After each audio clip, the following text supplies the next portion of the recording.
And how you doing, everybody? Hello, hello, hello. Are we good here? Is everything good? Okay, I think we're good. Oh, whoops, that's not the right hat. How we doing, everybody? Hello, welcome to Fenway Faithful. We had a great stream last night.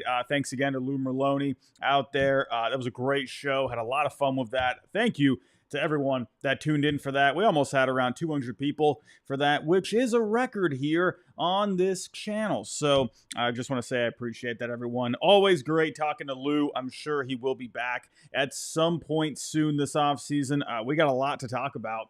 I mean, every night it feels like we got a lot to talk about.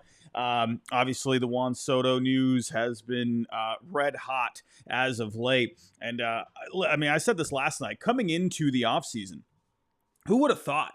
I don't think any of us were thinking the Red Sox are going to be any sort of contenders for Juan Soto, and that's been all of the news as of late. We're going to dive into the big update that we had last night on that. We got a little something on Max Fried, Blake Snell, Willy Adames as well. I mean, hey, I just rhymed. Well, my goodness, I actually pulled off a rhyme. But yeah, a lot to talk about here. I'm also going to dive into a bit of a speculation kind of a thing out there where I see people talking about it on Twitter. It's not necessarily, I would say, like I don't know. I wouldn't say a source necessarily, but I see people talking about it on Twitter. So I'm going to give you my thoughts on that. I'll tell you about that in just a little bit. But everyone, if you can, hit that like button for me. Subscribe if you're new. Let's dive into this, shall we? So when it comes to Juan Soto, there is a lot to talk about here. A productive 3-hour meeting in Southern California yesterday. That has been all the talk in Red Sox land this entire day. I'll be honest with you, I've been refreshing Twitter to see if any other updates have been coming in here. But listen, are we maybe overblowing this a little bit? Perhaps, maybe. But listen, us Red Sox fans, it feels like we haven't had anything really exciting.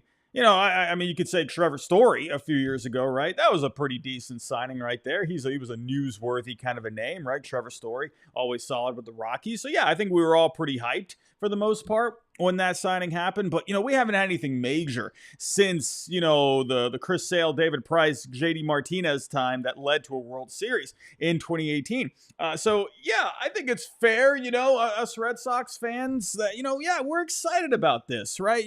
Yeah, we had the Yamamoto stuff last offseason, but it just felt from the get-go that this guy was going to be going to the Dodgers, right? You saw him at a Laker game. It just never felt like Yamamoto was going to come to the Red Sox. We had fun with it. I was putting out just, stupid memes, all over Twitter about it, just having a good old time. I even sent Yamamoto a message at one point saying, hey, man, you coming to Boston? I mean, my goodness, we need you here. But from the get-go, I just never saw that happening. But it was fun. But this is fun, but it also feels realistic at the same time. And again, maybe I am getting a little excited. Maybe we're all getting a little bit excited. But when you see a guy like Juan Soto, the caliber of a player in Juan Soto, right? A generational kind of a talent. This kind of a guy doesn't come around very often. And there's a lot of things, coming into the offseason, we were thinking, all right, mid-rotation kind of a starter, maybe someone like Max Fried, maybe someone like Corbin Burns, possibly, right-handed bat for the lineup. We were thinking like, okay, let's take a step forward. We weren't expecting this, right? And there's a lot of things that makes you, think, could they actually be a realistic contender here, right? We know the Red Sox got money. We know they got the financial might to be able to pull off a deal like this. They've been able to do this kind of stuff for years now.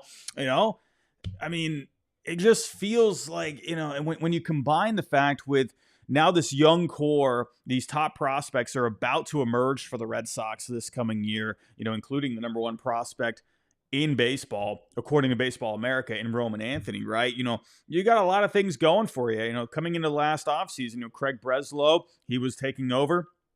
And this entire year, I thought of it as an evaluation kind of a year. He knows what's what. He knows what's going on with this organization now. He has his opinions set. And now it feels like, okay, let's go here. With Soto, this is a guy also, when you look at the fact that, this is a guy, we've been seeing all these, a couple little clips out there on Twitter talking about, how he was a Red Sox fan growing up, right? Loved David Ortiz, Manny Ramirez, Pedro Martinez. He's even a neighbor with David Ortiz. I don't really think, I don't know. I don't know how much significance that actually has. I think at the end of the day, it comes down to dollars. But listen, if any of these teams are at the table with Juan Soto, you're not at the table if you're going to have to be putting down right around that $600 million mark, whether that's 600, 620, who knows, maybe even gets up to 650. I don't think it's going to get up to that $700 million mark that was reported at one point. But listen, you are not getting a meeting here if you are not serious. And the fact that they're even involved in this, I think they're serious. Now, I've seen a lot of people out there saying, this is just a leverage play, or they're, Scott Boras is just using the Red Sox as leverage. Listen, yes, but that's what agents are going to do no matter what when it comes to any free agent out there, right? They're always going to be doing stuff like this. But when you got really, 4 teams, maybe a mystery team, perhaps, but it seems to be 4 teams, right? The Yankees, the Mets, the Red Sox, and the Blue Jays. If you're in the arena, you're ready to play some ball. And the fact that the Red Sox are even here at the table, I think shows the motivation here. Because if they weren't, they had a meeting with Yamamoto. We're talking about this with Lou Merloni last night. He was thinking, I don't think they even really knew what to expect going into it. Then reportedly they did offer $300 million, but I don't know. Just it seemed a little wackadoodle. I don't know what was going on in that entire situation, but with this, something feels different about it. And again, I'm not saying he's going to land with the Red Sox. I'm not. Maybe I am getting my hopes up here, but I think there is a real possibility, that something could happen. I'm not saying that off of anything I've heard or anything like that. I'm just talking about when you're looking at the signs, and you also look at someone like John Henry. You go back over the years, the last few years, he hasn't really been signing off on really anything. You had the whole budget thing last offseason, but this is a guy, when he wants something, usually it happens, right? You saw what happened with John Lester. He said, okay, all right, I'm going to let you go out there, go get someone like David Price, top of the rotation. We need it because we're, pursuing a championship over here, right? He has signed off on many, deals. Well, I wouldn't say many, but he signed off on a good handful, I would say. Carl Crawford, right? They needed a bit of a spark coming out of that 2010 season. They brought him in 2011. Yes, it was a bust of a contract, but it was, the fact that they even did it, I thought was remarkable. Adrian Gonzalez, right? Trading for him, signing him to the extension, right? John Henry will sign off on stuff if he believes it's going to make the team better. And when you get a guy like this that does not come around very often, I think John Henry's dead serious about this. I also mentioned Billy Beane last night with Lou Merloni. He was dead set on getting that guy to be the GM. He was willing to give him the biggest contract in sports history for a general manager.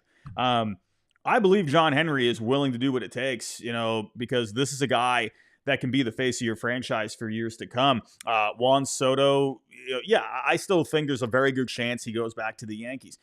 It really comes down to how important is it for him to be the guy, right? You look at the Yankees. Aaron Judge is the guy, right? No matter what. Could they both be the guy? Sure, they kind of were this year, but really it's Aaron Judge's town. Right, at the end of the day, you go to the Mets. Yeah, he could be the guy there, right? But when you look at, going back over the last 20 years, the Red Sox, sure, the Mets, Steve Cohen, they got the money. Absolutely they do. But when you go to success and you go to championships and you look at farm system, I'd say the Red Sox have the advantage there, right? Yeah, the Mets, they can definitely, they can slap down some cash on the table. No doubt about that. But if the Red Sox can also do something like that, be in the ballpark, while also telling Juan Soto, hey, this is going to be your team. This is going to be your city, right? You are going to be the guy. We have won championships, not just over, one little, 5-year window. They have won championships over a good amount of time, 2004, 07, 2013, 2018. It's not like it was, like the Giants where they racked up a few there within a few years, right? The Red Sox have for the most part, been able to have sustained success, minus the last few years, right? But this is where they're trying to take that step forward. They got this farm system that's coming up now. They got, some guys at the major league level that are big contributors to this team, right? Rafael Devers, right? I think there's a lot you can sell Juan Soto on at the end of the day. I think this is, when you look at the Red Sox, and this isn't me trying to be, Draftnik Robbie here, trying to be biased, right? I'm really just looking at it down the middle as much as I can. I do really think if the Red Sox are willing to put a competitive offer on the table, at the end, I think when you weigh everything, I think the Red Sox, they have a good sell here. You had a good group of guys going there yesterday. John Henry was not involved. I saw a lot of people commenting on that saying, why wasn't John Henry in the meeting? Why wasn't he there? You know what? I don't think he needs to be there right now. I think when the going, when it gets to crunch time and you're getting into, maybe a second meeting, possibly a third, that's when I think you see John Henry come out of the shadows and you say, hey, how you doing, man? I'm John Henry. Nice to meet you. We really want you here, right? I think he will, if the Red Sox are still involved, after, these first round of meetings here, I think you will see John Henry at some point. Of course you will. For a guy that's going to be around $600 million, are you kidding me? Of course he will. But getting into some details here. I know I rambled on there quite a bit, but it says here, Soto was impressed by the Red Sox presentation, which included a video taking note of the franchise's history of star players from the DR. Like I said earlier, David Ortiz, Manny Ramirez, Pedro Martinez, right? Even Pedro was talking with Steve from Section 10, and even Pedro Martinez predicted that Juan Soto would come to the Red Sox. Listen, Pedro, he's royalty in Boston. I don't know, man. I don't think he's just going to throw something out there, just to have a good old time. I think he actually feels that. Could he end up being wrong? Yeah, sure, of course, right? Of course, anyone can be, right? I'm wrong a ton. But, if you got Pedro saying that, I'm just saying, right? The Red Sox laid out their plans for the future and highlighted the crop of soon-to-be-arriving top prospects while giving a detailed outline of ownership and Fenway Sports Group. In turn, Soto wanted to know about the team's commitment to winning, player evaluation methods, and Fenway Park and its facilities, right? Say what you will about the Red Sox over the last few years. You've seen a lot of people wonder, John Henry, are you still even committed to this team? Or are you more interested in golf? Like, what are you doing? Seems like he's more interested in, getting a basketball team. But I think, over the last few years, I really do think, they've been trying to just rebuild that farm. They have been trying to get it to a point where it is looking great. It is fruitful. Not only can you have some of these guys come up to the major league level and contribute, but also maybe have some of these guys that you could use in a trade for someone like Garrett Crochet. The Red Sox farm system is in better shape than it has been in quite a long time. And I'm a believer that you should not go out there and be dropping boatloads of cash when you don't have a foundation. You need the foundation to go out there, in my opinion, and spend big bucks. If you're looking for sustained success, you need to go out there and, make sure your farm is good to go. So that way you can have these guys come up to the major league level. You can have players in the minors as assets to land a guy like a Garrett Crochet. Not even just this year, but next year as well. Player development is such a big thing. And hey, with how good some of these guys are looking in the Red Sox system, with Soto wondering about player evaluation methods and whatnot, I think the proof's in the pudding right there. The Red Sox have done great with developing players over the last several years, right? A lot of homegrown talent that came through Boston. So, in the end, are we maybe overblowing it? Maybe. Yeah, of course. We might be a little excited seeing that Juan Soto was impressed, that they had a productive meeting. Could that also just be being thrown out there for leverage? Sure. Absolutely. Of course, Scott Boras, at the end of the day, he's trying to make this man some money so he could also make a big buck out of it, right? I'm not sure what his what's his commission, 20%, whatever it is. I don't know exactly what it is, but yeah. So, yeah, of course he's going to put something else out there. But I don't think you're going to be lying about it at the end of the day. Soto, listen, I think there is a shot here. I'm not saying it gets done. I'm even seeing some of the guys in the Boston sports media saying, oh, no chance. Absolutely not. Nope, not happening. You know what? I won't say never on it because the Red Sox in the past, they have surprised me with some things. We'll see how this goes. But moving on here. Let's talk a little Max Fried and oh, you know what, actually? Hold on a second. I want to touch on this real quick. Now, so a little while back, I don't know if people remember this or not. I believe it came from the Skipper's View. There had been something put out at some point this year, and I'm not saying this is a source. I'm looking at really just something that got put out there, and it's been a big talking point over the last few months, is the idea of Vlad Jr. coming to the Red Sox. I'm going to tell you this right now.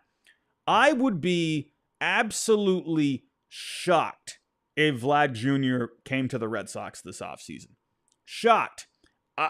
I don't know, unless I've missed something out there. Has someone else, reported this? I don't know. But they talked about this here. So I guess these guys are, I don't know what kind of scoops they got. They got a big following, so, I'll give them that credit there. I don't know exactly what is what's the dealio with these guys, but this is something that has gotten a lot of people talking since the deadline.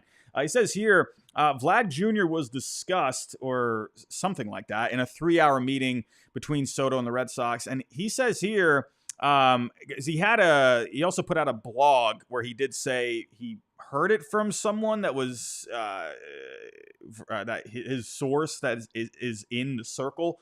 It says here. Current A plan, sign Soto, trade for Vlad Jr., trade for Crochet, go after Snell or Fried, meet with Sasaki. I'm going to be honest with you. I have a very hard time seeing this happening. I just don't see it. The Blue Jays want to compete. They're meeting with Juan Soto, right? I don't know what kind of a chance they even have at him, but they're meeting with Soto. They want to be contenders, right? They got good players on that team. Now, another thing, Vlad has said that he wants to stay in Toronto. He would love to work out an extension. Why haven't they, I don't know. Why haven't they extended him? I'm not sure. But I would be stunned if the Red Sox pulled off an in-division trade for him because the Blue Jays, again, they're in contention. It's not like they're the White Sox. Like if the White Sox traded something, or a player right now to the Guardians, it's not that big of a deal because the White Sox are so far away from competing. I don't see the Blue Jays doing this. There's just no way, in my opinion. And there has been talk that they also mentioned this a little while back too. It was in this blog here. He says here, Casas would be involved in the deal. I don't see that because when you look at it from a value point of view, but here's the thing with Casas's value here. It's right around 18, 19 million, maybe up to 20 right now. But that's because you're factoring in the injury history with him. He has been getting a lot of injuries over the last couple of years, right? Over the last few years. He had the rib injury this year. So that value is affected as of right now. I don't see the Red Sox doing, I don't know.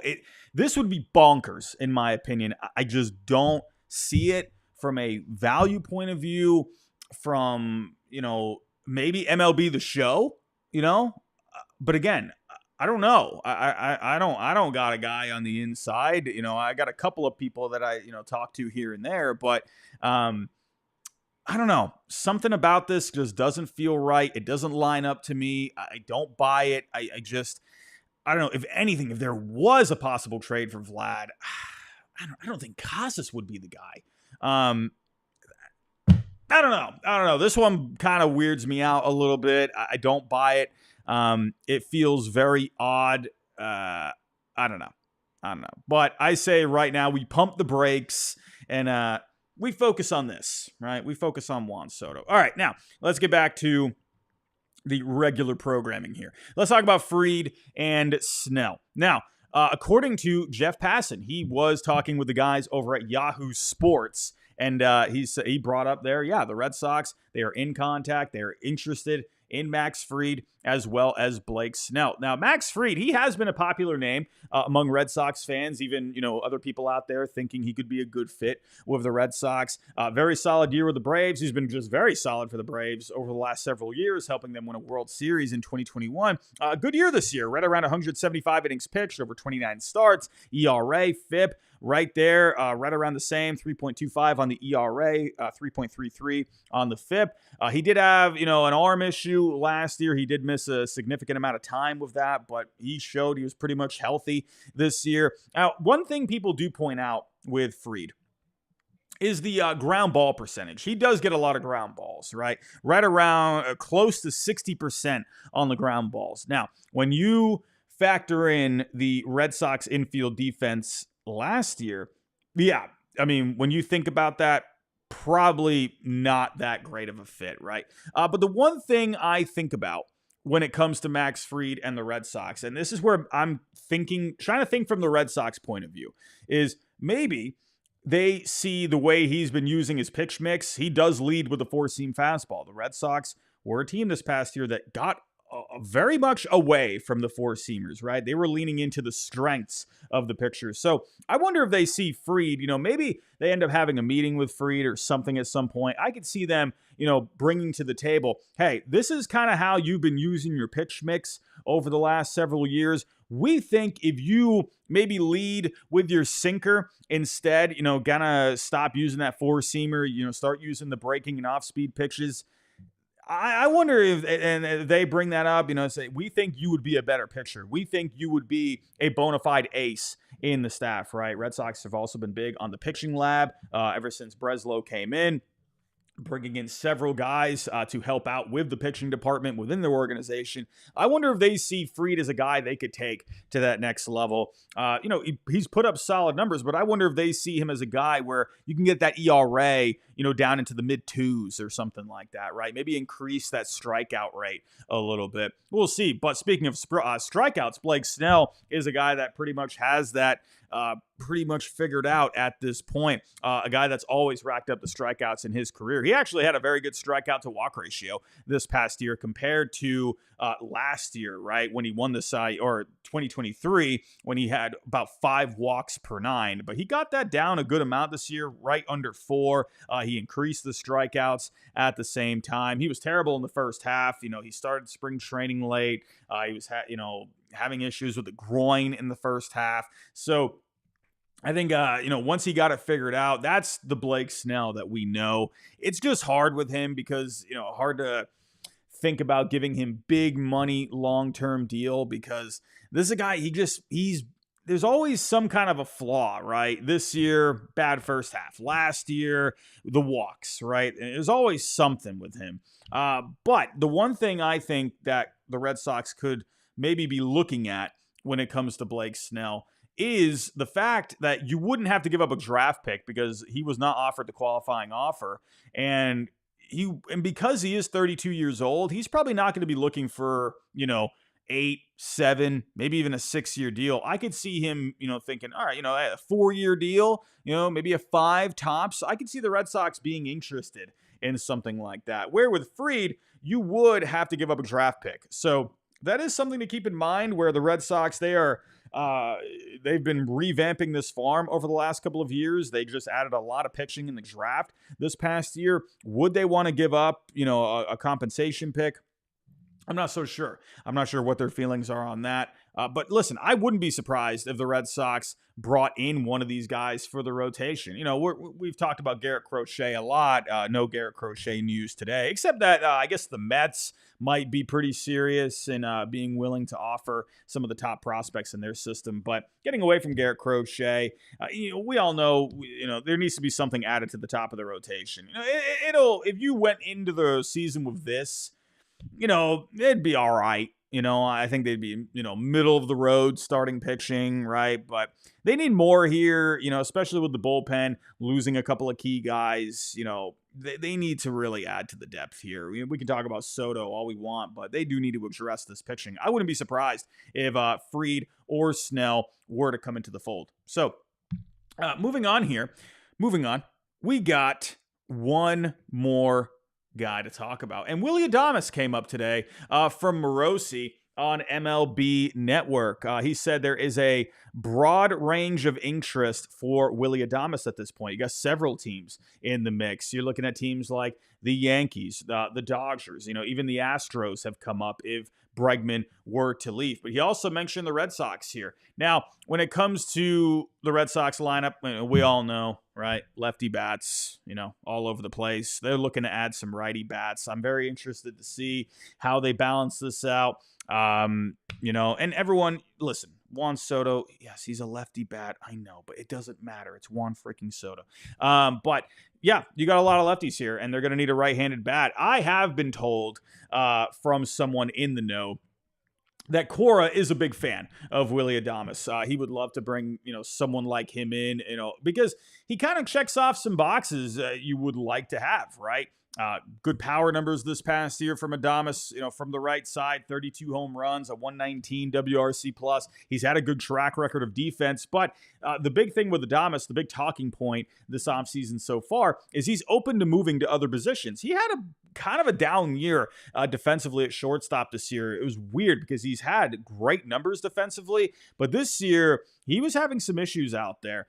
But if he's willing to move to third, or possibly even second base, you could definitely see Adames being a fit here. If you were to have him play second, there you go. All right. Second base is, kind of one of those positions right now where it feels up for grabs. Lou talked about that last night. I would love for someone like Christian Campbell to come into spring training and possibly win that position. I'm not sure what's going on with Vaughn Grissom at this point. The other scenario here is that you could put Adames at third. Devers, he could either go to DH, or if the Vlad Jr. Tristan Casas rumors, whatever, if that's actually a thing, but then where do you, at that point, Rafi Devers, he wouldn't be playing first. But then again, what do you do with Yoshida? I don't know. There's a lot going on right now. But Adames, he could play third if Rafi were to move off of there. Defensively, numbers aren't great. Sure, Lou was talking about this last night too, saying, the eye test, he did look better. I just wonder what the Red Sox think, when you look at the Red Sox and how they look at the analytics, right? I wonder if they feel like with Devers, sure, eye test did look pretty good, but I wonder if they're also factoring in, some of those numbers as well. But also, I think another big thing with Rafi is that he has been hurt in the second half over the last couple of years. So I wonder if they look at, third base as a, maybe a durability concern with Rafi, right? If they're okay with the defense, I'm sure they also wonder, just about the health, right? He's having some issues with the shoulder this past year. So Rafi, again, Adames, the only way I could see him fitting right now is if he plays second. I think we're so early in the process, everyone, that I'm so curious to see what this lineup looks like on opening day. I feel like there's so many different ways you can go at this point. I'm not sure, everyone. I'm not sure. But everyone, I'm going to wrap this up here for tonight.